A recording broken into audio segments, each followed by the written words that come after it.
8th round knockout by tremendous sign of Deontay Wilder. sportsmanship between these two warriors. Molina telling Wilder he gave him everything he had, and Wilder saying you made the most of your jabs. 75 185, 41% for Deontay Wilder.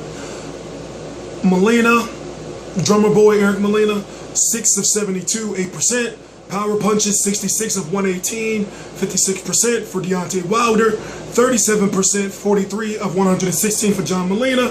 Total punches through 8 rounds, 141 of 303, 47% for Deontay Wilder, and only 49 of 188, 26% for drummer boy Molina. Look at these numbers, you know, impressive in the jab department. That sets everything up for Wilder, and when you land 56% of your power punches, that is an impressive number, but let's give Molina credit. You know, he was able to land some power punches that were very good, but clearly Wilder controlling this fight. Take it how you want it. This is my opinion. I've seen great improvement in Deontay Wilder when he fought Bermain Stavern, especially the fact that he went 12 rounds. He has an excellent jab. Of course, his straight right is excellent. They were talking about him working on the body more to Eric Molina, and that's true. He should go to the body more. But this was a stay busy, make some money in front of your home crowd before you likely lose to Alexander Povetkin in the fall of this year, who is his mandatory challenger. People want to talk all that stuff. You don't listen. One thing I noticed about American fans is American boxing fans, fraud is what I call it, where they'll say, "Oh, Deontay gonna knock Povetkin out. Povetkin is a bum." I'm sure you're not staying in the house on Saturday afternoons and going through hell and high water in America to try to watch an Alexander Povetkin fight. Maybe you're watching them on YouTube, but many of you, I doubt it.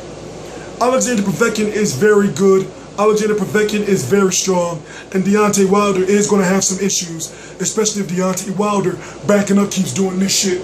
He's going to get the left hook shit. Listen. I'm T-Street Controversy.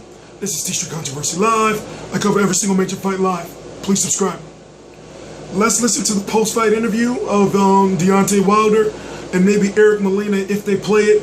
Really not too much to talk about outside of the fact that, well, Eric Molina, despite being down 4 times and then knocked out, he did pretty good.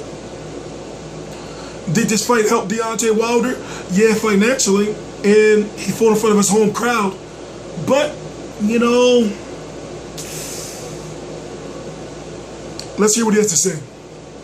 Action, let's go to Jim Gray. All right, Mo, I just spoke with Jack Reese, the official referee in the ring here. He stopped the fight because he said he went down for the 5th time. He did not like the body language on the last knockdown, even though he got up with plenty of time. He just said he did not like the way that he was responding to him and felt he had taken enough punishment and he could not return into the fight. Mathematically, he felt he was out of it and just had no zip left, so he stopped the fight. Oh, thanks, Jim. A tip of the hat to Eric Molina. Does so much great work in his high school working with special ed children. When Eric Molina got knocked down, he did one of these. He got knocked down, he did this. Let's make it official with Jimmy. He just stretched out.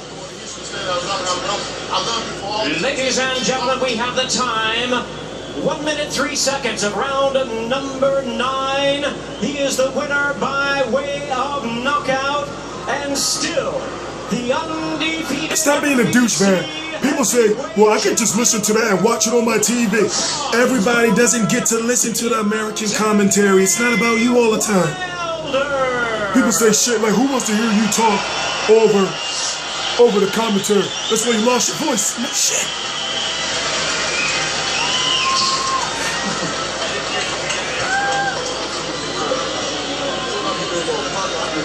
All your final thoughts on the main event.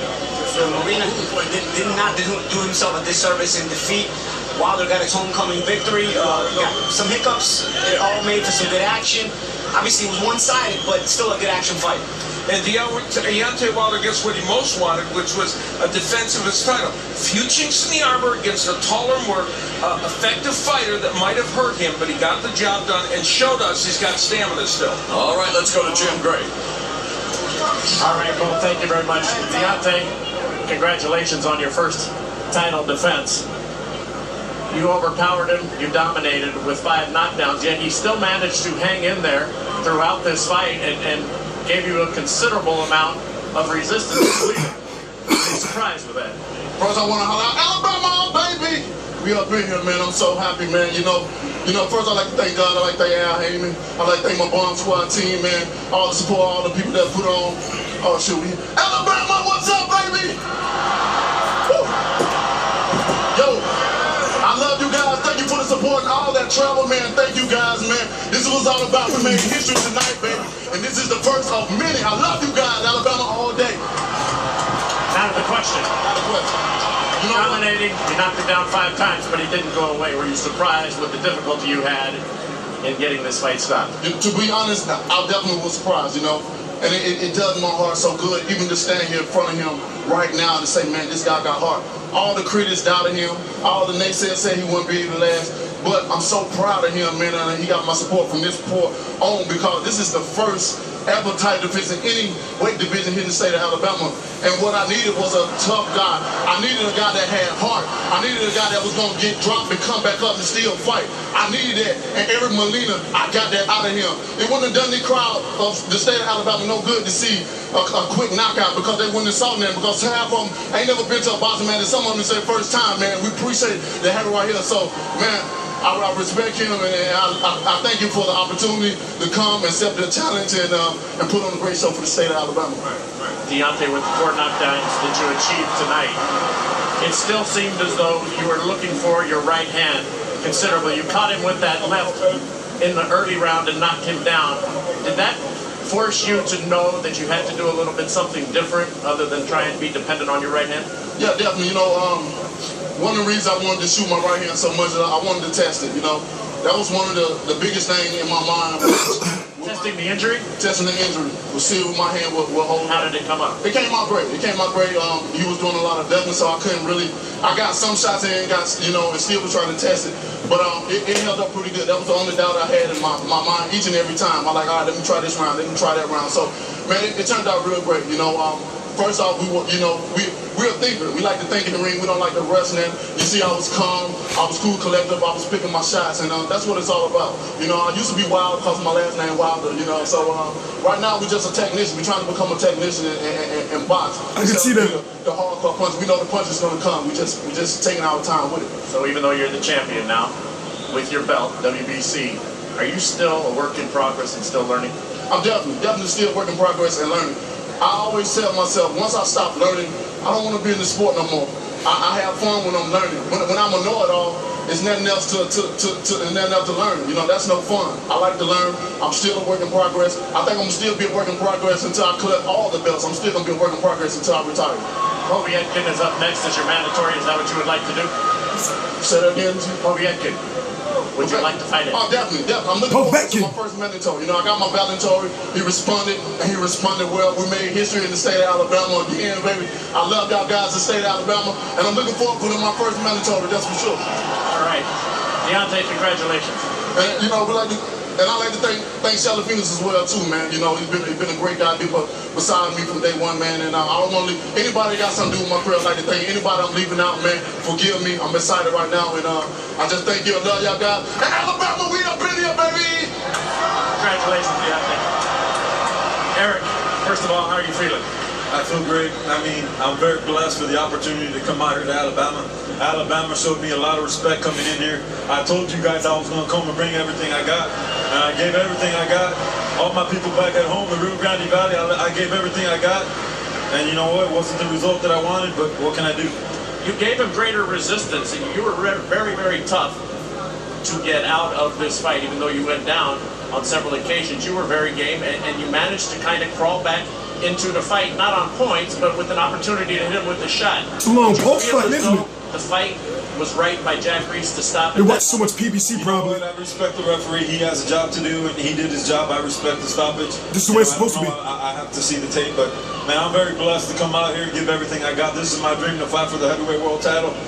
I mean, I feel good, man. Deontay Wilder's a great fighter, and I want him to be great now. He needs to go be great, and I'll see where I go from here. This is a dream come true to come out to the heavyweight world world title, and you know, I gave it all I got, and that's all I can do. You sure did. Thank you, Eric. Appreciate it. Thanks, Jim. All right, Mo, back to you. Thank you very much, Jim. Very gracious in defeat. And of course, Deontay Wilder, the WBC Heavyweight Champion. You know the crazy thing is, his team knows, me and Deontay Wilder's team. Oh, here's the scores. 80-69, 79-70, 79-70 all for Wilder. If it would have went to the cards, of course he was going to win. They know that Deontay Wilder has some issues. They know that Alexander Povetkin and guys like Vladimir Klitschko and even Tyson Fury is a threat. Deontay Wilder said the perfect thing is he is still a work in progress. Now, of course, people are going to say, why you always hating on Deontay Wilder? It's not hate. It's not hate. Going against Alexander Povetkin, he's got to get some shit together. You know? More so on the defensive end. Because a guy like Alexander Povetkin knows how to cut off the ring. A guy like Alexander Povetkin knows how to dip under that right hand. He's very strong. And if Eric Molina was able to rock Deontay Wilder once definitely, maybe twice in the fight, Deontay Wilder's going to go down against Alexander Povetkin. It's just my opinion. I'm T-Street Controversy with RealCombatMedia.com, and I cover every single major fight live. Please subscribe.